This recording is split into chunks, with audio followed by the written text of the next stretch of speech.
distinguished guests, ladies and gentlemen. Today we mark 1 year since my inauguration and swearing in into office as Governor of Wajir County. Thus, today is the first anniversary of the county government of Wajir, and indeed of all county governments in Kenya. County governments across the country are today, each in their own way, celebrating that anniversary. Next week,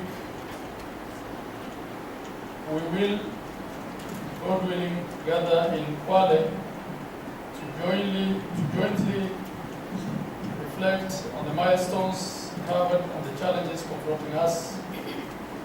As we mark a year of our existence, we should reflect on the objectives of devolution as captured in Article 174 of the Constitution of Kenya 2010. And I quote, promote democratic and accountable exercise of power, to foster national unity by recognizing diversity, to give powers of self-governance to the people and enhance the participation of the people in the exercise of the powers of state and in making decisions at the time. To recognize the right of communities to manage their own affairs and to further their development. To protect and promote the interests and rights of minorities and marginalized groups, marginalized communities. To promote social and economic development and the provision of proximate, easily accessible service throughout Kenya. To ensure equitable sharing of national and local resources throughout Kenya, to facilitate the decentralization of state organs, their functions and services from the capital of Kenya, to enhance checks and balances and the separation of power. Indeed, in summary then, we can say that the devolution of resources and power in the Constitution was and is intended to bring equity. As we mark our 1 year anniversary, I am proud of the achievements we've made thus far. We have formed key pillars of both arms of our government, and each of the 10 departments of the executive has made strides. The Assembly too has made very good progress. We have developed a county integrated development plan and an annual budget whose implementation is at an advanced stage.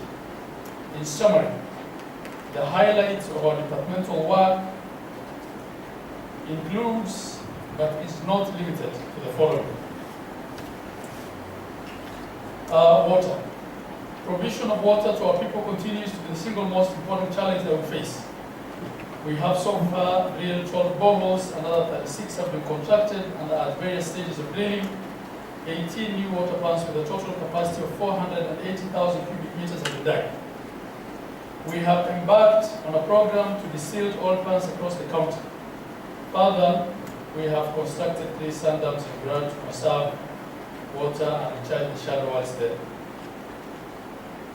For better management of our water resources, we have established Wajir Water and Sewerage Company, WASCO. We have invested in acquisition of new and repair of existing water trackers and boreholes and borehole equipment, and have tracked water to a total of 158 settlements for the last 4 months as a drought mitigation measure. Energy. Rural electrification still remains a devolved function that is yet to be transferred.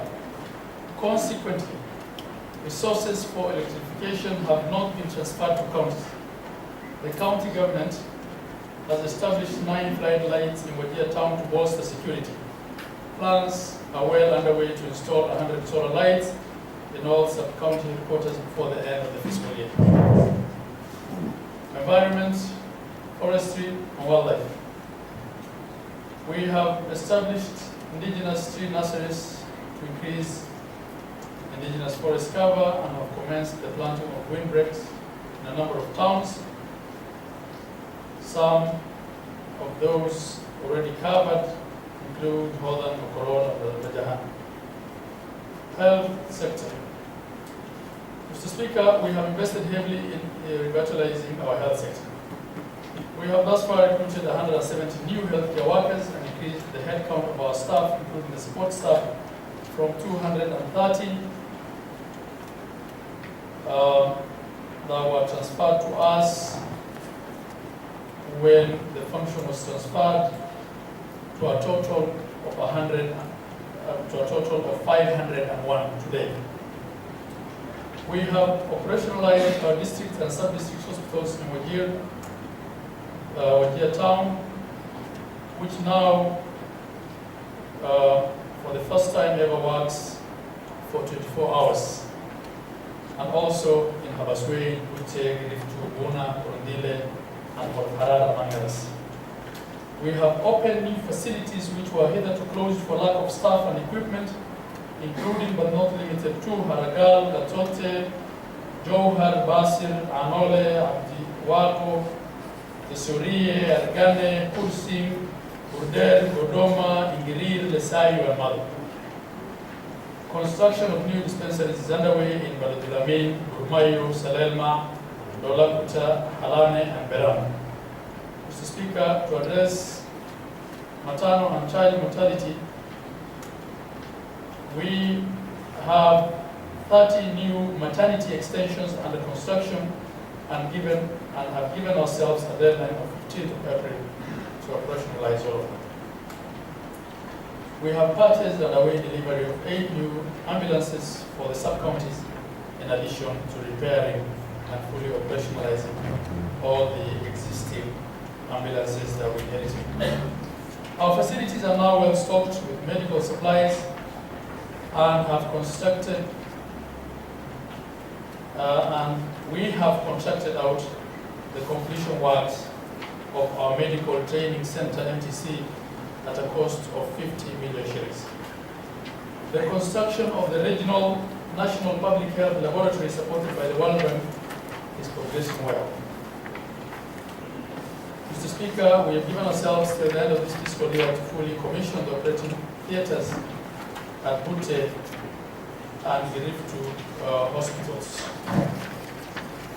To retain and attract specialized healthcare workers, we are in the process of agreeing on the training framework that will sponsor our doctors for specialization and are bonding for a fixed-term arrangement. Roads and public works. The design of the 25-kilometer tarmac in Wajir town and its environs is ongoing, and the actual roadwork will follow soon.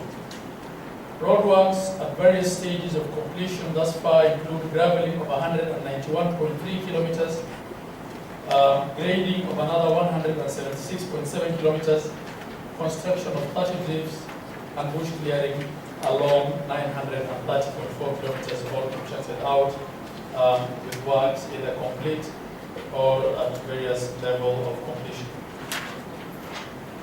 In addition, the county is buying road and machinery equipment to deal with the acute shortage which we encountered when we contracted the roadworks.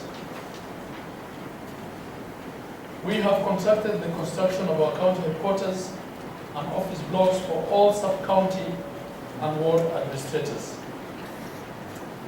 Education.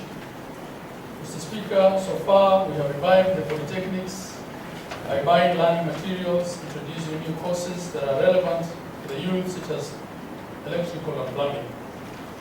The enrollment has risen from 50 students to 275. We have recruited over 300 ECD teachers who will proceed for training in April and have constructed ECD schools and classrooms across the county.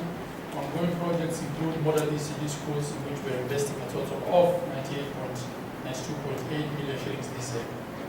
The recruitment of 100 teachers under the PTA arrangement to assist primary schools with an acute shortage of teachers is also ongoing.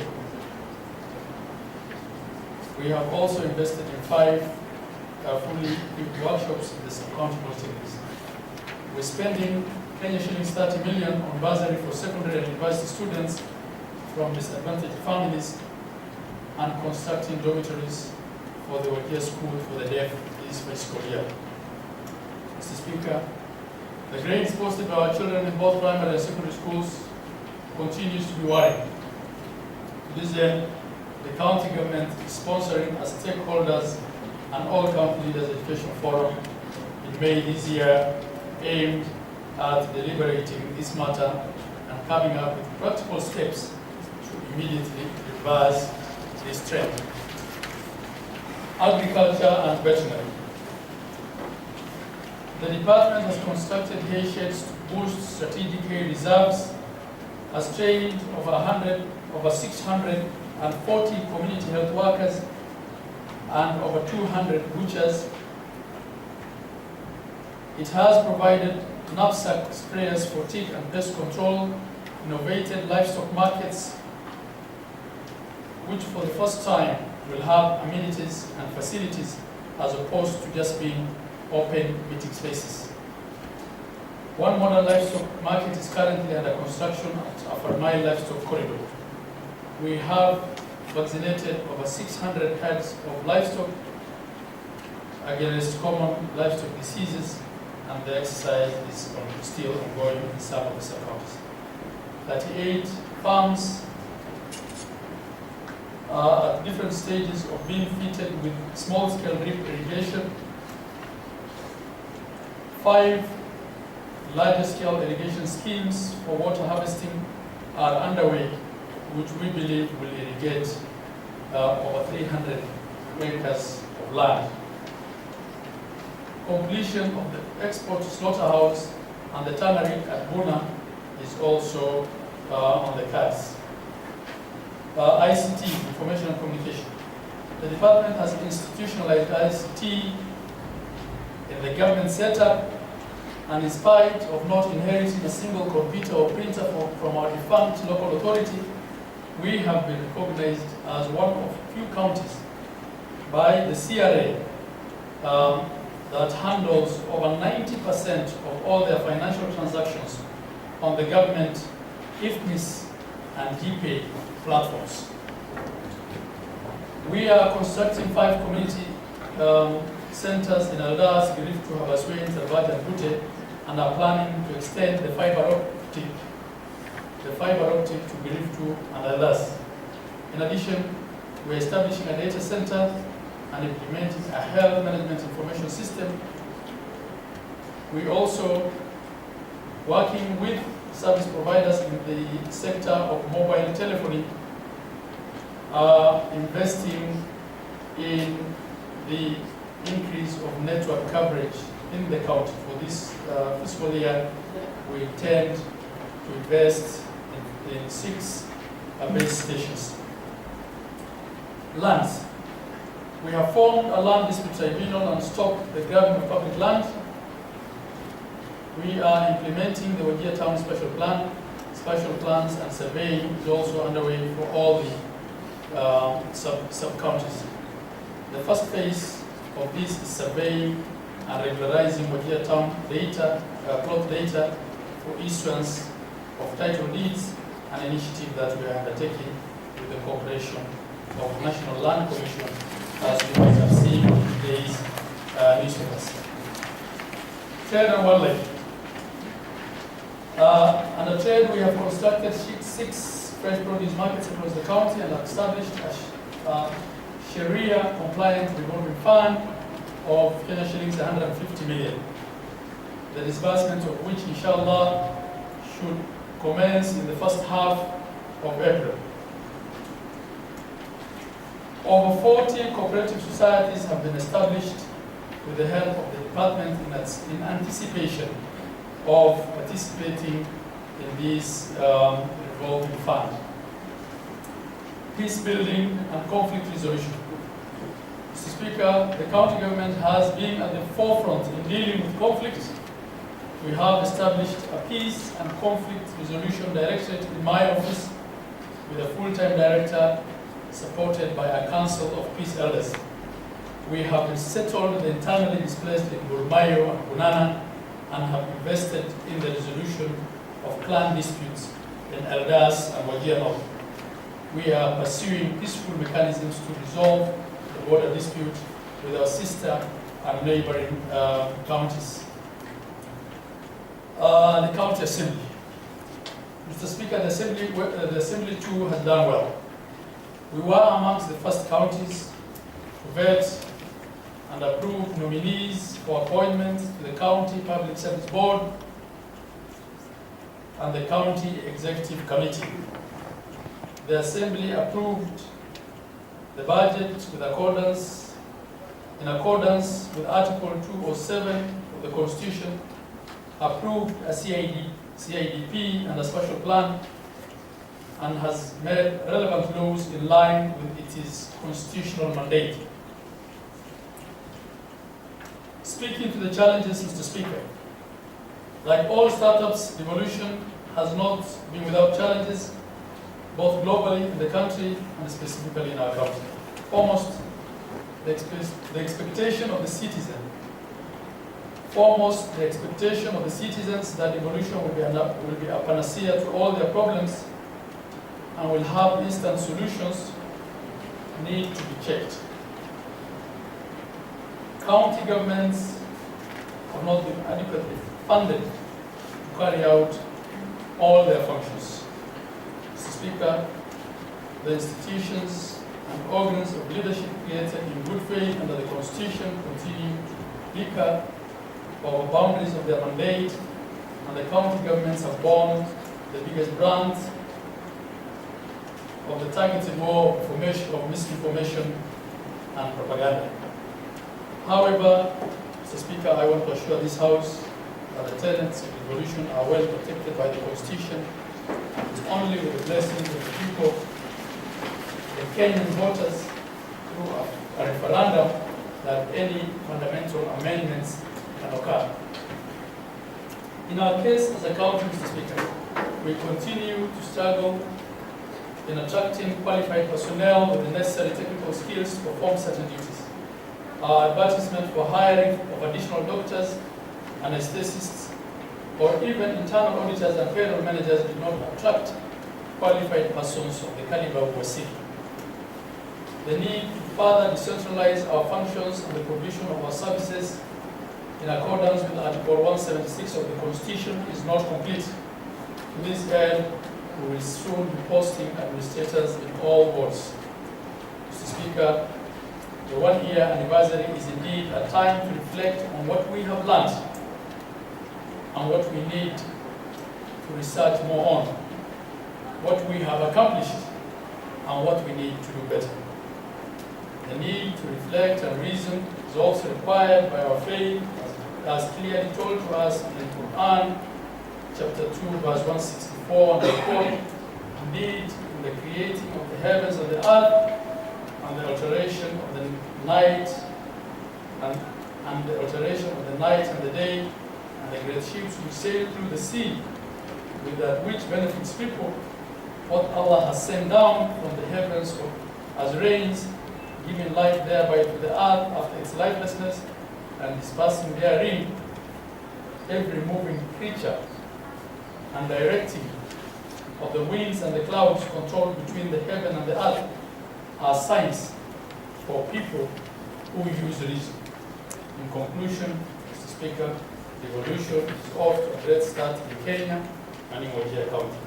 Let's all work together towards addressing its challenges, which, if approached in good faith by all, are not insurmountable, so that we realize its greatest benefits for our people. God bless Kenya. God bless Wajir County. God bless you all.